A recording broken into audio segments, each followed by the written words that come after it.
날이 꽤 덥습니다. 아직 6월 첫날인데 벌써 여름이 왔나 싶을 정도로 더위가 느껴집니다. 벌써부터 더운 걸 보면은 올여름도 꽤 더울 것 같고 또 여름이 길게 느껴질 것 같습니다.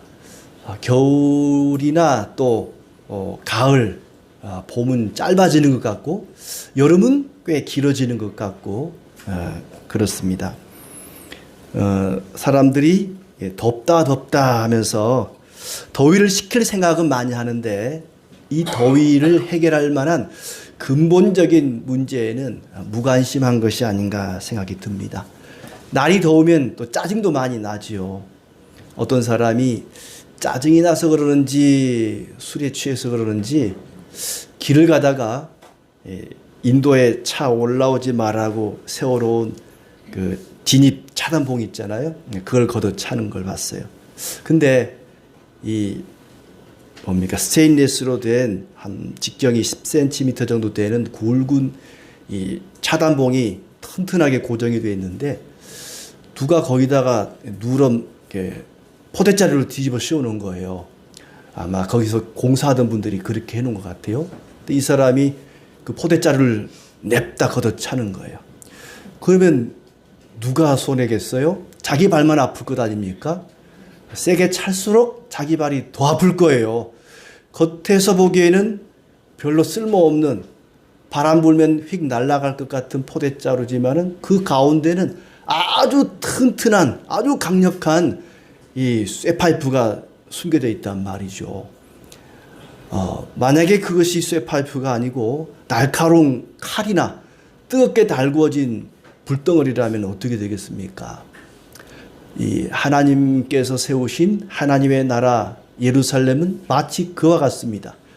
겉에서 보기에는 쓸모없는 포대자루처럼 별 볼 일 없어요. 사람도 얼마 안 되고 무기도 별로 없고 굉장히 취약합니다. 성벽도 부실하고.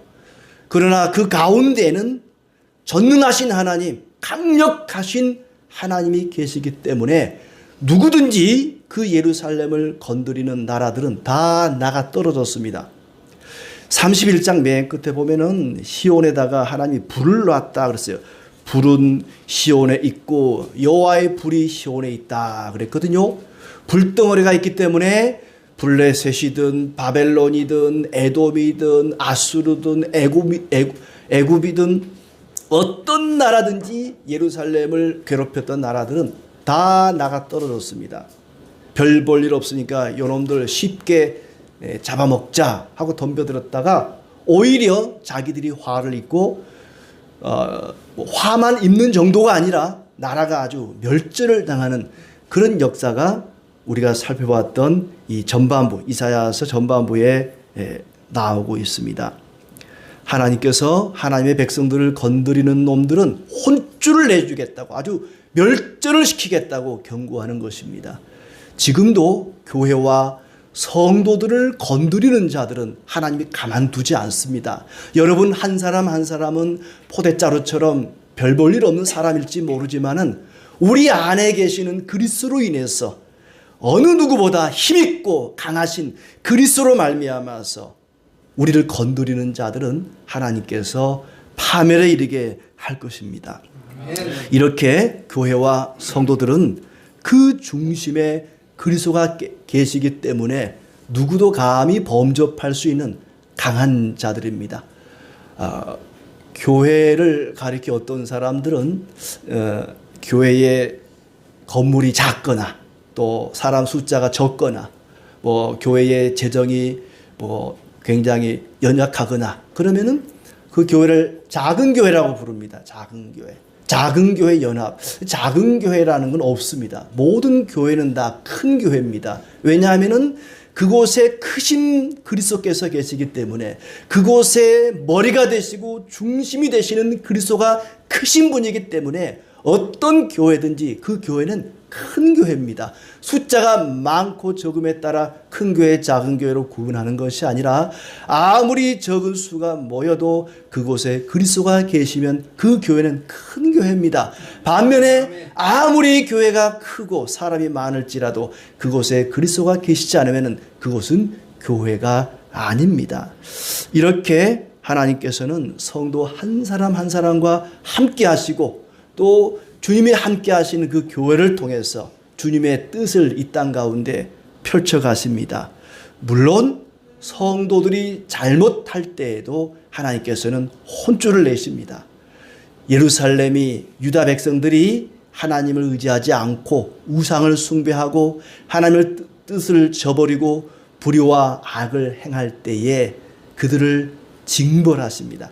아수르를 통해서 바벨론을 통해서 주변의 많은 강대국들을 통해서 그들을 혼을 내십니다.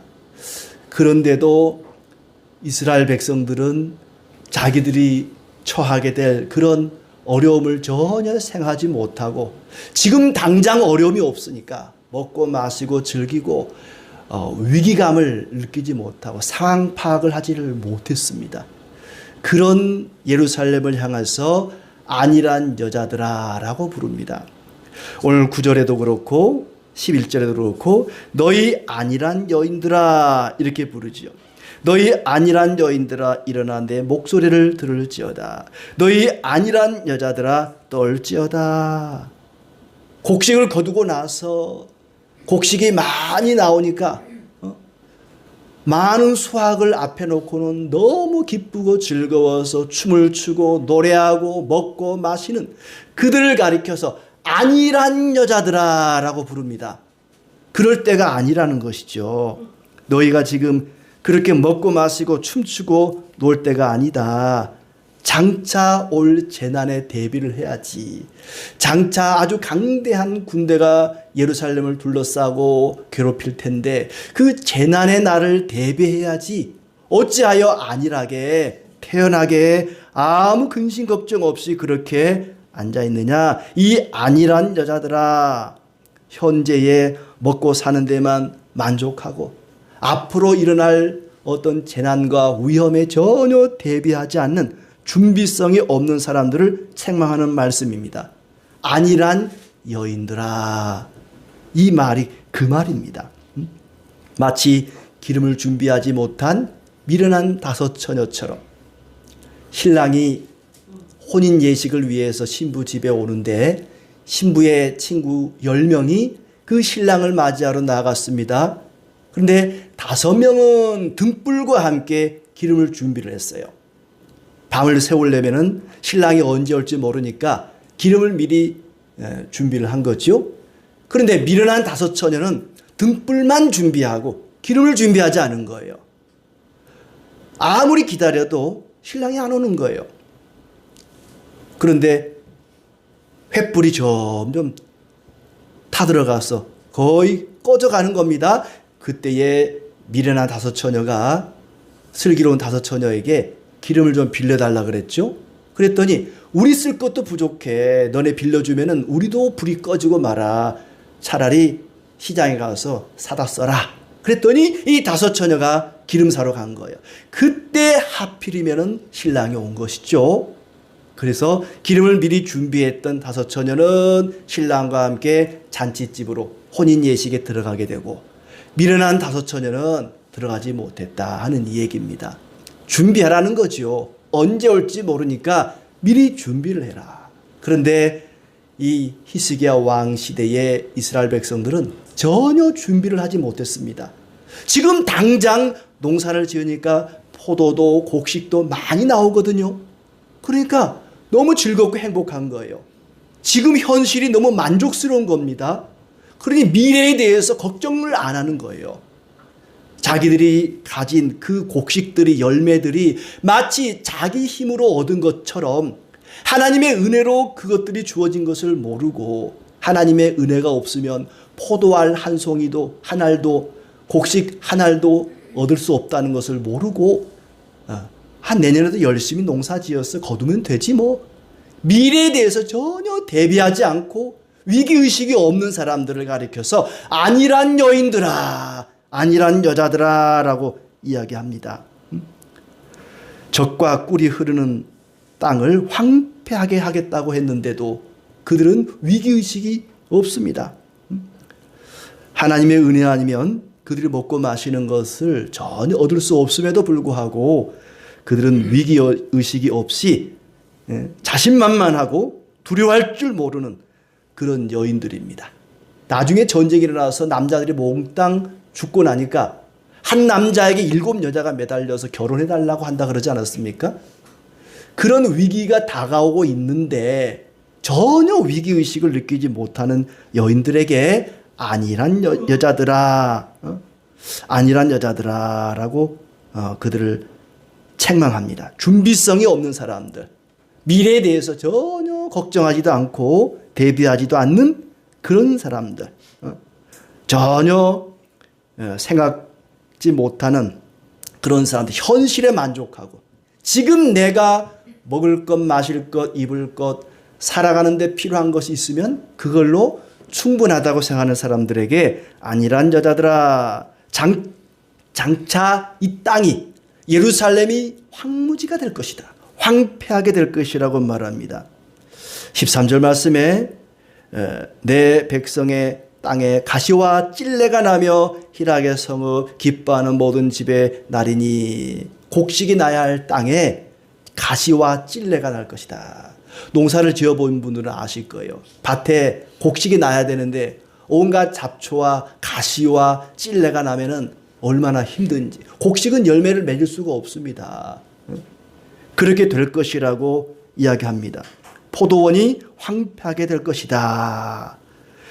그들의 죄 때문에 산의 진미를 내주던 땅이 황폐하게 될 것이다.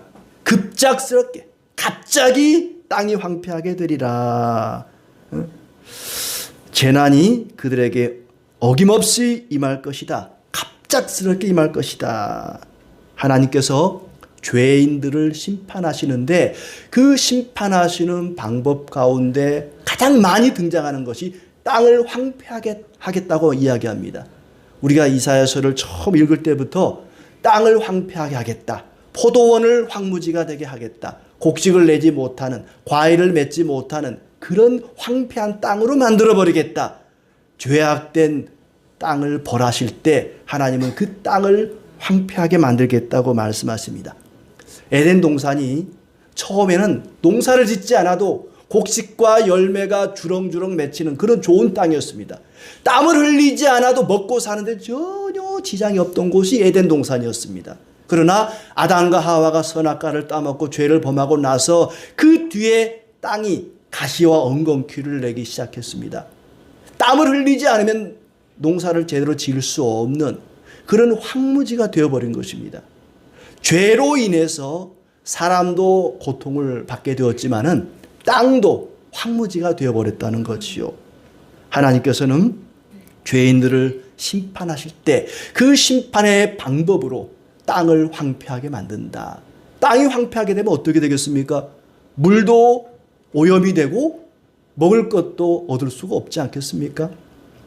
24장에 보면은 1절에 보라, 여호와께서 땅을 공허하게 하시며 황폐하게 하시며 지면을 뒤집어 엎으시고 그 주민을 흩으시리니, 하나님께서 땅을 벌하시는데 공허하게 만들어버리겠다. 하나님이 세상을 창조할 때 창조하기 이전의 상태가 이 카오스의 상태, 공허한 혼돈의 상태였습니다. 그런데 죄를 짓고 나니까 그 죄로 인해서 벌하시는데 땅을 공허하게 만들어버리겠다, 땅을 뒤집어 엎어버리겠다고 말합니다.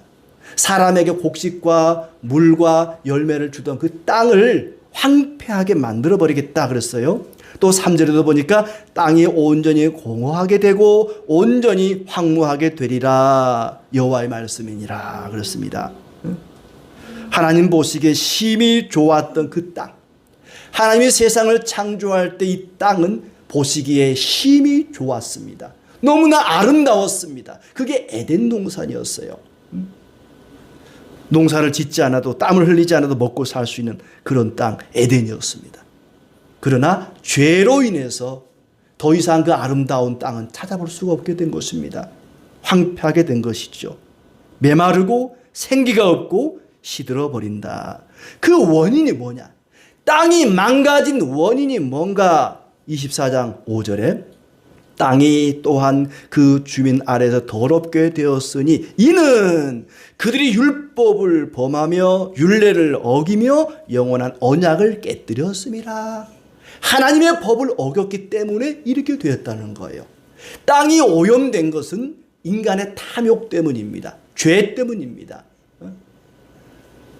순리에 따라 하나님이 정해놓은 법칙에 따라 농사를 지어먹고 그리 살면 되는데 많은 소득을 작은 땅에서 얻어내기 위해서 화학 비료를 쓰고 농약을 과다하게 또 사용하고 이런 것 때문에 땅이 오염되고 황폐하게 되어가는 것이죠. 땅을 아름답게 지으신 하나님께서 인간의 죄를 보시고 그 땅을 황폐하게 하겠다. 포도나무가 있던 곳에 찔레와 가시가 나게 하겠다고 또 7장 23절에도 이야기합니다. 오늘 말씀 12절에도 보면은 이런 표현이 나오죠.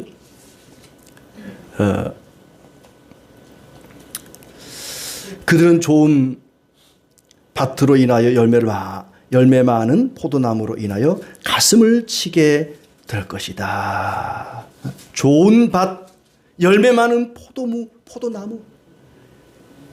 아주 열매와 곡식을 많이 내어주던 좋은 밭이 있었는데 어린 아이들이 엄마의 가슴을 붙잡고 슬퍼하게 될 것이라는 이야기합니다. 아이를 낳으면은 산모가 잘 먹어야 아이에게 젖을 줄 수가 있어요. 그런데 땅이 황무지가 되면은 곡식이 없으니까 먹을 게 없으니까 아이를 낳고도 산모가 제대로 먹는 게 없으면은 젖이 나오질 않잖아요. 그러니까 어린 아이가 엄마의 젖을 빨아야 되는데 젖이 안 나오니까 엄마의 가슴을 친다는 거예요. 그만큼 땅이 황무지가 되고 메말라서 더 이상 곡식과 열매를 내지 못하는 그런 날이 올 것이라는 얘기죠.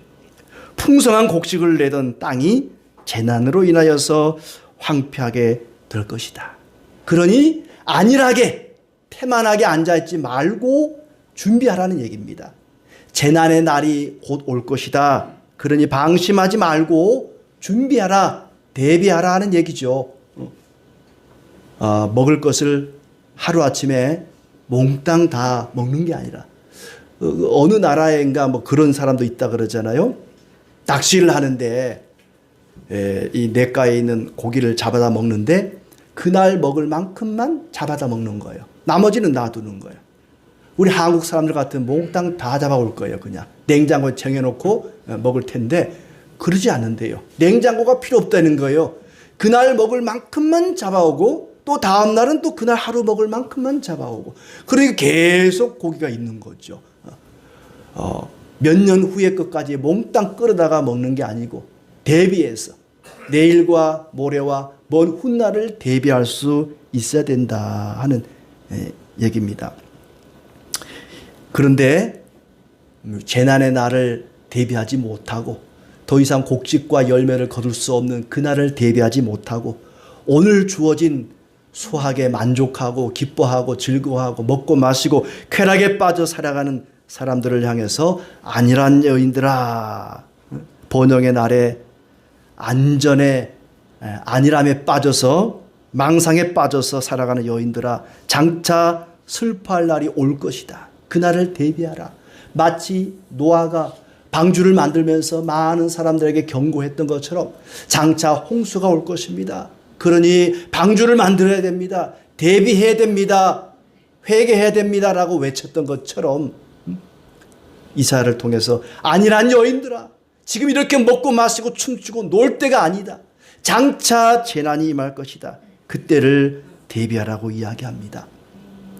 지금 이 지구는 열병을 앓고 있습니다. 사람이 열이 오르면 체온이 올라가면 위험한 것처럼 이 지구도 계속 뜨거워지면 이 땅이 데워지면 위험에 빠지게 됩니다. 체온이 떨어지지 않으면 사람이 위험한 것처럼 이 지구의 온도를 떨어뜨리지 않으면 우리가 살고 있는 이 지구가 위험에 빠지게 될 것입니다. 지금 당장 편리하고 어려움이 없다 보니까 이 기후 위기에 대해서 너무 안일하게 생각합니다. 지금 우리가 먹고 사는데 전혀 지장이 없으니까, 편리하니까, 뭐 일회용품도 마구 쓰고 버리고, 환경 오염 뭐 그런 거 별로 생각하지 않습니다. 당장 먹고 사는데 지장 없는데 뭐 그런 것까지 다 생각하냐? 아니란 여인들입니다. 지금 당장 먹고 사는 데만 몰입해서 미래를, 재난을 전혀 대비하지 않습니다. 이 대기 중에 있는 온실가스가 지구 표면에 있는 열을 가두어서 지구 온도가 점점 상승해 갑니다. 그래서 바닷물을 많이 증발시켜서 지구가 더우니까 그 바닷물이 하늘에 올라가서 곳곳에 폭우를 쏟아붓죠. 최근에는 뭐 날씨가 덥다 그러면 기온이 보통 높은 게 아니라 역대급 이런 표현 많이 씁니다. 역대급 뭐 최고 온도, 역대급 폭우, 역대급 바람, 폭풍. 과거에는 상상도 못했던 그런 어마어마한 자연재해들이 일상적으로 일어나고 있습니다. 이 온실가스 중에 하나인 이산화탄소는 화석 연료 때문입니다. 석유나 석탄을 떼기 때문에 나오는 그런 물질들이죠. 우리가 자동차를 타고 다니면은 자동차 배기가스에서 이 이산화탄소가 발생을 합니다. 또 도시가스를 통해서 집에서 난방을 할 때도 마찬가지입니다. 우리가 지금 전기를 사용하고 있는데 이 전기도 역시 마찬가지로 지구를 덥게 하는 원인입니다. 그러다 보니까 꽃이 피는 시기가 오락가락해요. 예전에는 봄에만 진달래가 피고 개나리가 피고 그랬는데 요즘은 가을에도 피어요. 가을에도 진달래가 보이고 개나리가 보이고 꽃이 피는 시기가 오락가락합니다. 또 저 열대지방에서 잡히던 물고기가 최근에는 우리나라 남해안에서 잡히고 거기서 잡히던 물고기는 없어요. 저 위로 다 올라가 버리고. 어제 고향 여수에 갔다가 형님께 물어봤어요. 요즘 고기가 잘 잡힙니까? 없대요. 고기가 없대요. 그리고 예전에 보지 못했던 저 열대지방에서 잡히던 그런 고기들이 보인다는 거예요. 바다 온도가 수온이 높아지니까 그런 현상이 나타나게 되는 거죠. 그렇게 지구가 뜨거워지면서 바닷물의 수위가 해수면이 상승하게 되고 또 농경지가 점점 줄어들게 되고 태풍이나 홍수나 가뭄이나 기근이나 심지어 우리가 과거에 겪었던 이 코로나 바이러스 질병들 이런 것도 다 이 지구온난화 우리가 발생시키는 이산화탄소 온실가스에 의한 것들이죠. 최근에 저 태국 쪽에서 다시 또 코로나 바이러스가 유행을 해서 또 걱정이기도 합니다만은 이런 것들이 계속 반복이 됩니다. 끝이 나지를 않아요. 화석 연료를 계속해서 대량으로 사용하면은 지구 온도가 6.4도가 올라간다고 그럽니다. 그러면은 해수면의 온도가 바다의 그 높이가 약 64cm가 상승을 하게 됩니다. 북극에 있는 남극에 있는 얼음 덩어리들이 녹게 되고 해수면이 그렇게 높아지게 되고 지난 45년 동안 바다 수위 해수면의 높이가 22cm 높아졌답니다. 그런데 장차 2100년 여기 있는 분들이야 뭐 그때까지 살아있을 만한 사람이 별로 없습니다만은 2100년이 되면은 바닷물의 수위가 점점 높아져서 서울시 면적의 4배가량이 물에 잠기게 된다고 합니다. 우리 한반도에서도. 그런데 이 이산화탄소를 발생시키는 국가 서열을 따져보면 우리나라가 10번째 정도 된다 그래요. 세계 많은 나라 중에서 10번째면 대단히 잘하는 거죠. 예. 잘하는 게 아니에요, 그게. 이 쓸모없는 이산화탄소를 그렇게 많이 배출하는 우리나라가 별로 좋은 나라가 아니에요, 그런 게. 좋은 물질을 배출해야 되는데 이산화탄소를 그렇게 많이 배출하는 것은 별로 좋은 게 아닙니다. 사람들이 이 지구를, 이 땅을 잘 가꾸고 돌봐야 되는데 오히려 오염을 시켜왔습니다. 예를 들자면은 이 호수에 모기 유충들이 이렇게 많잖아요. 그 모기 유충을 죽인다고 아주 독성이 강한 이 DDT를 뿌렸는데 모기 유충이 그것들을 먹고 다 죽었어요. 근데 그걸 물고기가 잡아먹고 새들이 잡아먹고 그리고 죽기도 하고 그 물고기를 다시 사람이 또 갖다 잡아먹고 그러면 사람이 병에 걸리고 결국에는 사람에게 다 피해가 돌아오게 되는 것이죠. 자, 이렇게 세상은 점점 더워져 가고 오염되어 가고 있고 사람들은 거기에 대해서 별로 심각하게 생각하지 않습니다. 지금 당장 먹고 사는데 편리하고 행복하면 그만이지 뭘 미래를 생각하고 2100년? 그때 나는 이 세상에 없어. 그 시대야 그 시대 사람들이 알아서 할 일이고 나야 이 시대에 나만 행복하면 되지 이런 생각으로 안일한 생각으로 살아서는 안 된다는 것이죠. 이 땅을 회복시켜야 되는데 누가 그 일을 할 것인가? 과연 누가 이 땅을 회복시키는 일에 앞장서야 되겠냐 하는 것입니다. 바로 성령의 사람들, 그리스도인들이 이 땅을 새롭게 하는 일에 앞장을 서야 됩니다. 15절 말씀에 보면은 이렇게 말하고 있죠. 마침내 위에서부터 영을 우리에게 부어주시리니 광야가 아름다운 밭이 되며 아름다운 밭을 숲으로 여기게 되리라. 위에서부터 영을 부어주시리니 위에서부터 예루살렘 사람들에게 하나님의 영, 성령을 부어주시리니 그들이 새롭게 될 것이라 그랬습니다.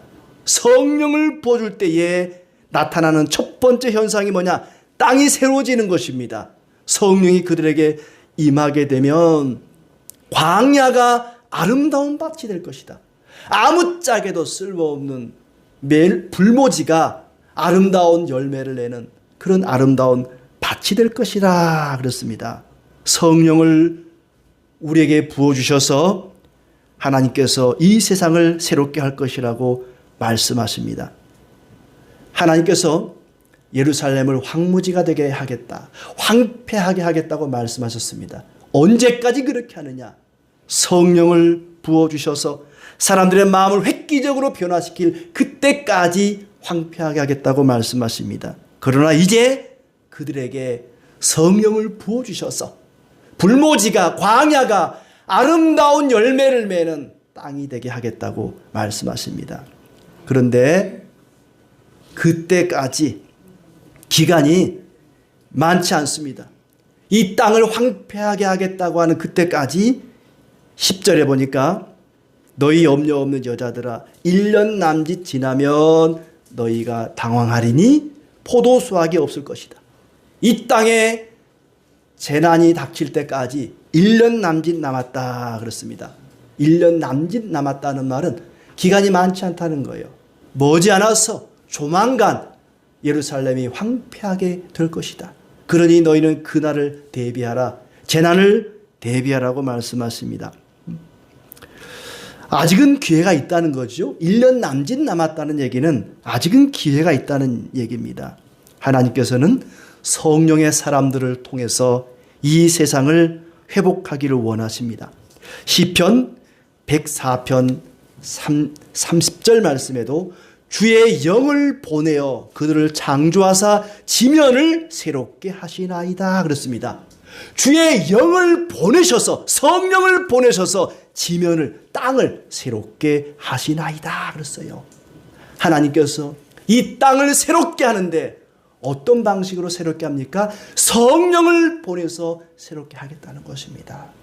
하나님께서 성령을 보내서 이 광야 같은 불모지를 새롭게 직접 그렇게 하기도 하지만 성령을 보내서 우리 각 사람에게 성령을 주셔서 성령의 사람들이 이 땅을 회복시키는데 앞장서야 한다는 얘기입니다.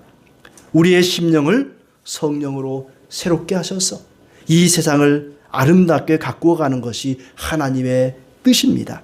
성령을 부어주심으로 이 세상에 일어나는 첫 번째 변화는 땅에서부터 시작됩니다. 하나님께서 쓸모없는 가나안 땅에 젖과 꿀이 흐르게 한 것처럼 불모지 광야를 아름다운 밭으로 변화시킬 것입니다. 15절부터 20절까지 나오는 이 말씀은 바로 성령이 임하게 되면은 메시아께서 다스리는 그 나라에서 일어날 일들입니다. 다시 한번 15절을 보시면 마침내 반드시 그 말입니다. 반드시 위에서부터 영을 우리에게 부어주시리니, 우리에게 부어주시리니, 하나님의 성령을 땅에다가 부은 게 아니라 하나님의 백성들에게, 성도들에게 부어주신다는 겁니다. 그래서 광야가 아름다운 밭이 되고 아름다운 밭을 숲으로 여기게 될 것이다 그랬습니다. 하나님의 은혜가 임하게 되면, 성령이 임하게 되면은 광야에서 아름다운 열매가 맺혀질 것입니다. 성령이 부어질 때에 메마른 광야가, 불모지가 아름다운 밭이 될 것이고 그 땅에서 아름다운 소산이, 곡식이 나올 것입니다. 하나님이 직접 그렇게 하시기도 하지만 성령의 사람을 통해서 그 일을 하십니다. 하나님의 뜻이 성령을 보내서 이 땅을 새롭게 하는 것이라면 성령이 충만한 성도들은 당연히 그 일에 앞장서야 되지 않겠습니까? 20절에 보시면은 모든 물가에 씨를 뿌리고 소와 나귀를 그리로 모으는 너희는 복이 있느니라. 물가에다가 씨앗을 뿌리고 소와 나귀, 가축들이 그리로 가도록 하는 너희는 복이 있다. 물이 마르지 않습니다. 하나님의 성령이 임하게 되면은 땅이 물이 마르지 않을 것이다. 가뭄이 없다는 것입니다. 너무나 비옥해서 씨앗을 뿌리기만 해도 아주 잘 자랍니다. 많은 열매를, 풍성한 수확을 거두게 됩니다. 씨를 뿌리는 것은 사람이 하는 일입니다. 거기서 열매를 맺게 하는 것은 하나님이 하시는 일이죠. 그러니까 하나님이 수확을 많게 하겠다고 할 때에 우리가 가만히 있어도 저절로 열매가 맺히는 건 아닙니다. 적어도 사람이 씨앗을 뿌리는 일은 해야 되는 것입니다. 짐승이 곡식밭에 들어오면은 쫓아내는 게 당연한 일입니다. 그렇지 않아요? 곡식을 심어놨는데 소나 나귀가 그걸 뜯어먹으려고 들어왔어요. 그럼 어떻게 하겠어요? 몽둥이를 들고 와서 막 쫓아낼 것 아닙니까? 그런데 그럴 필요가 없다는 거예요. 소나 나귀가 곡식밭에 들어오면은 오히려 어서 와서 뜯어먹어라 라고 말한다는 겁니다. 왜요? 너무나 옥토여서, 너무나 기름진 밭이어서, 논이어서 아주 잘 자라니까 소가 뜯어먹어도 금방 자란다는 거예요. 그러니까 야 소야 나귀야 들어와서 이거 뜯어먹어라. 얼마든지 먹어도 금세 또 자라난다는 거예요. 하나님의 영이 임하게 되면 땅이 새로워져서 옥토가 되어서 금세 씨만 뿌려놔도 곡식이 잘 자라는 그런 좋은 땅이 될 것이다. 하나님의 영이 임하게 되면 그런 일이 일어날 것이다 하는 얘기입니다. 성령께서 옥토가 되게 하시는데 성령의 사람들이 세상을 오염시켜서야 되겠습니까? 또 하나 성령이 임하게 되면 사람이 변합니다. 의와 공평이 거한다 그렇습니다.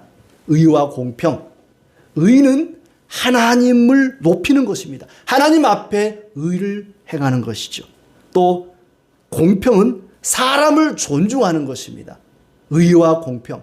이것은 하나님을 높이고 사람을 존중하는 것이죠. 1절에 보시면은 한 왕이 공의로 통치하고 방백들은 정의로 다스릴 것이다.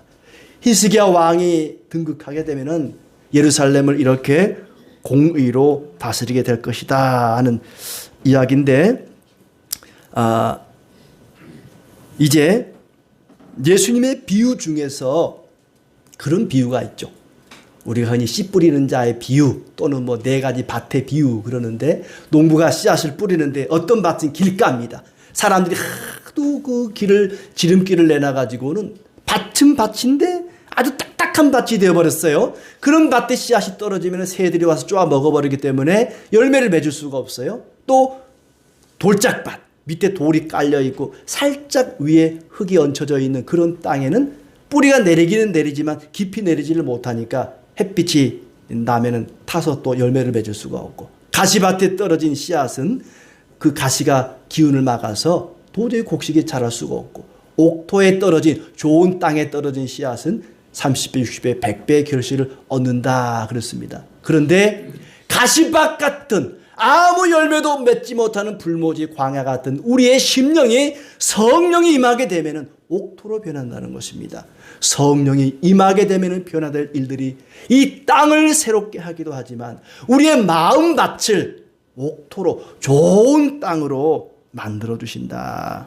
땅도 사람도 성령이 임하면은 새롭게 될 것입니다. 그래서 8절에 보면은 존귀한 자는 존귀한 일을 계획하나니 그는 항상 존귀한 일에 서리라. 성령이 임하게 되면은 그 사람은 좋은 땅, 존귀한 자가 될 것입니다.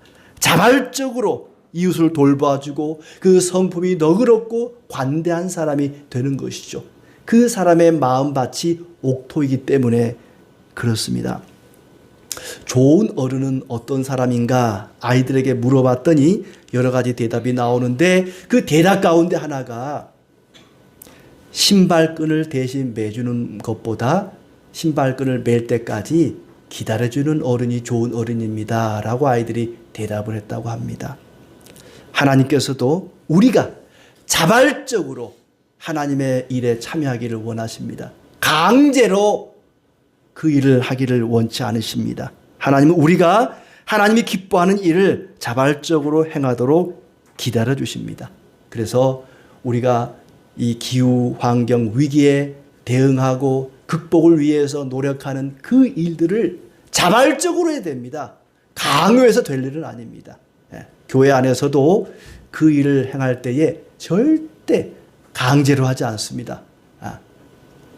당신 이거 지키지 않으면 다음 주부터 교회 오지 마시오. 그렇게 하지 않습니다. 자발적으로 참여하기를 원합니다. 또 성령이 임하게 되면 가정이 변합니다. 집집마다 참된 평화가 임할 것이라고 18절에 이야기합니다. 내 백성이 화평한 집과 안전한 거처와 조용히 쉬는 곳에 있으려니와. 성령이 임하면 사람이 변하고 땅이 변하고 가정이 변하고 나라가 변합니다. 33장 20절에 우리 절기의 시온성을 보라 내 눈이 안정된 처소인 예루살렘을 보리니 그것은 옮겨지지 아니할 장막이라 그 말뚝이 영영이 뽑히지 아니할 것이요 그 줄이 하나도 끊어지지 아니할 것이라. 예루살렘에 하나님이 함께 하시고 평화의 도성이 될 것이라고 이야기합니다. 한 왕인 히스기야가 왕이 되면 왕에 오르게 되면은 모든 우상을 타파하고 오직 하나님만 섬기기로 신앙을 개혁하게 되고 그로 인해서 일어나는 일들이 2절에 나옵니다. 그 사람은 광풍을 피하는 곳, 폭우를 가리는 곳 같을 것이며 마른 땅에 냇물 같을 것이며 곤비한 땅에 큰 바위 그늘 같으리니. 여기에 보면은 인간이 겪고 있는 재난 가운데 가장 강력한 두 가지가 나옵니다. 하나는 홍수고 하나는 가뭄입니다. 그런데 의로운 한 왕, 히스기야를 가리키지만 궁극적으로는 메시아를 가리키는 거죠. 그리스도가 다스리는 나라가 되면은 이 홍수와 가뭄의 문제가 해결될 것이라고 말합니다. 어떤 방식으로 해결합니까? 성령을 보내주셔서 그 성령 충만한 그리스도인들이 이 기후 환경 위기에 적극적으로 대응하게 되면서 이 모든 문제들이 해결될 것이라고 말씀하고 있습니다. 그렇다면은 우리가 할 수 있는 게 뭡니까? 어떻게 하란 말입니까? 이미 지구는 더워질 대로 더워지고 망가질 대로 망가지고 더 이상 회복할 수 없는, 지금은 기후 위기 시대가 아니라 기후 붕괴 시대라고 이야기합니다.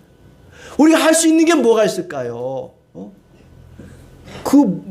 음식 쓰레기 그거 안 내놓는다고, 우리가 종이컵 사용 안 한다고, 그거 하나 한다고 뭐가 달라지겠습니까? 우리는 그렇게 생각합니다. 그것이 바로 먹고 마시고 즐기는 아니란 생각입니다. 1999년 미국 세계자원연구소는 CO2 이산화탄소 제로 운동을 했답니다. 그 건물에서. 근데 4년 만에 그 프로젝트를 100% 달성을 했대. 예를 들자면은 퇴근할 때 컴퓨터를 끄고 모니터를 끄고 또 멀리 출장 갈 일이 있어도 화상으로 회의를 하고 또 어쩔 수 없이 내놓은 이산화탄소를 위해서 그것을 다시 집어삼키기 위해서 나무를 심고 탄소를 배출하지 말자. 이 탄소 중립, 탄소 제로 운동이거든요. 땅이 탄소를 많이 흡수하는데 이 땅이 오염되면은 그게 제대로 되질 않아요. 그래서 우리가 플라스틱을 적게 쓰고 또 일회용품을 쓰지 말고 음식물도 버리지 않도록 하고 각자가 조금씩 아주 작지만 일상 속에서 실천한다면은 하나님이 뜻하신 그런 땅을 새롭게 하는 그런 일들이 우리로부터 시작이 될 것입니다. 무엇보다 중요한 것은 하나님의 주인 되심을 인정하는 것입니다. 이 세상의 주인은 인간이 아닙니다. 사람이 주인이 아니라 하나님이 주인이십니다. 주인 되신 하나님께서 이 세상을 만드시고 사람들에게 이 세상을 잘 가꾸라고 돌보라고 명령하셨습니다. 창세기 1장에 보면은 이 땅을 만드시고 땅을 정복하라 다스리라 이런 표현이 나와요. 땅을 정복하고 다스리라 그러니까 인간이 마음대로 땅과 이 자연을 훼손하고 필요한 대로 사용하고 그러라는 얘기가 아닙니다. 창세기 2장 16절에 보면 여호와 하나님이 그 사람을 이끌어 에덴 동산에 두어 그것을 경작하며 지키게 하시고 그랬어요. 경작하며 지키게 하시고 마음대로 땅을 훼손하고 네 하고 싶은 대로 다 하라 그게 아닙니다. 경작하고 지키라 그렇습니다. 하나님이 주신 이 땅을 하나님이 창조하신 이 땅을 경작하고 잘 가꾸어야 할 책임이 우리에게 있는 것입니다. 그것이 바로 청지기 정신이죠. 우리는 이 땅의 주인이 아니라 이 땅을 잘 관리하고 가꾸어 나가야 할 경작해야 할 책임을 맡은 청지기들입니다. 1년 남짓 남았다고 이야기를 합니다. 에이 1년이 남았네. 많이 남아있네. 이게 아니라는 생각입니다. 많이 남지 않았습니다. 곧 이 지구에 엄청난 재난들이 다가올 것입니다. 지금도 우리가 겪고 있지 않습니까? 이런 안일한 생각을 버려야 됩니다. 우리의 심령에 성령이 임하게 되면 형극과 진려가 나던 땅이 옥토가 될 것입니다. 그 일을 누가 해야 됩니까? 성령의 사람들, 그리스도인들이 감당하고 앞장서야 할 것입니다. 우리가 할 수 있는 아주 작은 일부터 실천해서 하나님이 기뻐하시는 청지기 역할을 잘 감당하기를 진심으로 기원합니다.